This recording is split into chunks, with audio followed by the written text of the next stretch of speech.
I suspect that my husband has been having extra activities outside our marriage, so I hired a private investigator, but what I found out shook me to the core. Now I am going nuclear. For a little while I've suspected my husband of cheating. I didn't have any justification for thinking or feeling this way, but I couldn't stop having this gut feeling that something was wrong. So I decided to keep a closer eye on him, and I still found nothing. And for a long time I was angry with myself for suspecting him and for invading his privacy. We went to marriage counseling and I apologized for breaking his trust in me, and for a little while all was well. I can't believe I apologized to that lying sack of poop. But that wretched feeling never went away. I tried so hard to get over this feeling that he was deceiving me in some way, and I just couldn't. So I decided it was time to hire a private investigator instead of playing Inspector Gadget myself. Let me tell you, this was the best thing I ever spent money on. Within a month the PI was able to confirm my suspicions, but it was a shock to find out that it was his stepsister and his stepmother. Not only that, he may be the father of his stepsister's newborn baby. I could have killed him, but I kept my composure and I kept this information to myself and continued to act as normal as possible. Believe me, that was a very difficult thing to do. I slowly started detaching from him and even moved into our spare bedroom, and we continued to drift apart. I moved out, got a new job, and started saving money for our divorce. I got my life in order. Now here we are almost a year later and in the final stages of our divorce, and I've still not told anyone. I've spent the last year preparing for our divorce because I'll be damned to leave this marriage empty-handed. I wanted to handle our financial affairs first because my husband works for his father and I didn't want to leave him unemployed during our divorce process. This son of a cunt dragged out our divorce and fought me for everything, even things that were mine to begin with, but I kept my calm and I won't say a word until I get everything I deserve. That's when I'll tell his father. And his father is not a man to be messed with. I've been assured the check will clear in 3 days and it's over for Robert, because as soon as that money hits my account, his mother, stepmother, stepsister, brother-in-law, and father will receive a beautifully written email with pictures and videos of what he has been up to. His dad will tear him apart. Count your days, Robert. Edit 1, I got my money. Time to send it. Edit 2, his stepmother and stepsister do not know about each other.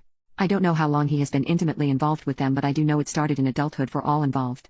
Update post, let's clear some things up. When Robert's father remarried, Robert was already a 30-year-old man. So no, he wasn't intimately groomed.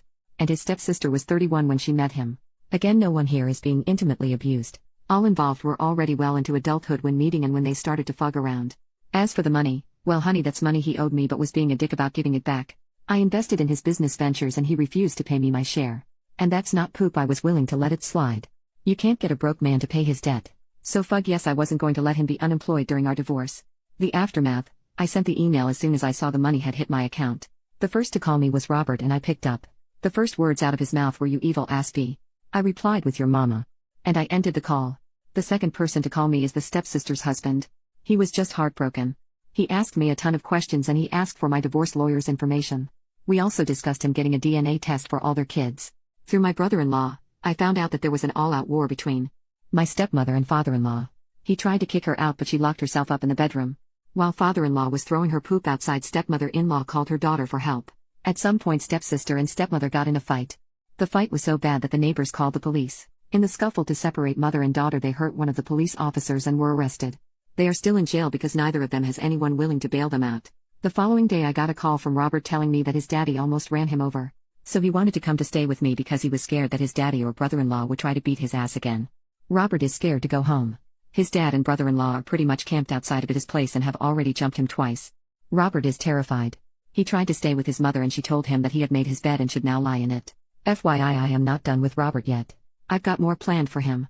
Update 2. Ex-sister-in-law is in deep doo-doo as the results for the DNA test came back and 0 out of 3 is his. Ex-brother-in-law is distraught. She doesn't even know who else could be the father.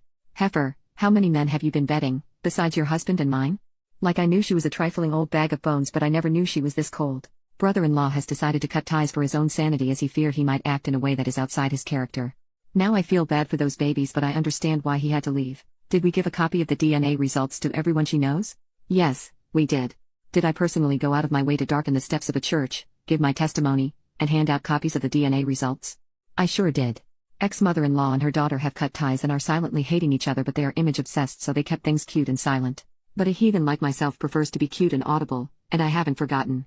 Dear mother. So I went and gave my testimony in front of her beloved peers and read out a couple of the vilest text messages she and my ex-husband exchanged. There were a lot of gasps and screaming, but I kept reading for as long as I could. I sure effing did. Unfortunately, I couldn't read more before I was dragged out and then attacked by ex-mother-in-law and ex-sister-in-law, but I handled that and they never again lunged at me or threatened me with physical violence again. Over the years, Robert has been as shady in his legal business as in his personal life, and as a law-abiding citizen, I felt compelled to inform the taxman of his dealings, as well as his former and current business partners. I also did some legally ambiguous things to Robert that I don't want to put into writing, but he's no longer slinging dick like his life depended on it. That testicular fortitude he once had is slipping away. He just doesn't have that pep in his step anymore. It's hard to remain so casual when there are a couple of men hoping to catch you and an ex-wife who still has him on Find My Beep. Robert's life is in tatters, and well, I love that for him.